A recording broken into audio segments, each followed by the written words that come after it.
2025 is called as a mathematical year. Mathematics in mathematics. 2025 সাল বিরল গাণিতিক বিস্ময়ের বছর। গণিতের বিচারে 2025 সালটা কিন্তু বেশ স্পেশাল। গণিতজ্ঞরা বলছেন এই বছরটা ম্যাথমেটিক্যাল ওয়ান্ডার, একটা পারফেক্ট স্কোয়ার। কিরকম? 45-এর বর্গ করলে যে সংখ্যাটা দাঁড়ায় তা হলো 2025। কিন্তু 2025 সালের গাণিতিক আকর্ষণ এখানেই থেমে থাকে না।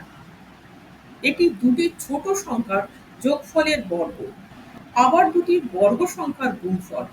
এটি 3টি বর্গ সংখ্যার যোগফল, আবার এটি 8টি বর্গ সংখ্যার যোগফল। আবার 2024 থেকে কিভাবে 2025 আসছে দেখুন।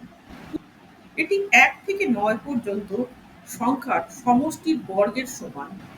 এর সবচেয়ে অসাধারণ বৈশিষ্ট্যগুলির মধ্যে একটি হল 2025 1 থেকে 9 পর্যন্ত সংখ্যার ঘনফলের সমষ্টি। ঐতিহাসিকভাবে 1936 সালের পর 2025 সাল প্রথম বর্গবর্ষ হিসেবে তাৎপর্যপূর্ণ এবং এটি হবে আমাদের প্রজন্মের একমাত্র বর্গবর্ষ। পরবর্তী বর্গবর্ষ 2116 সাল।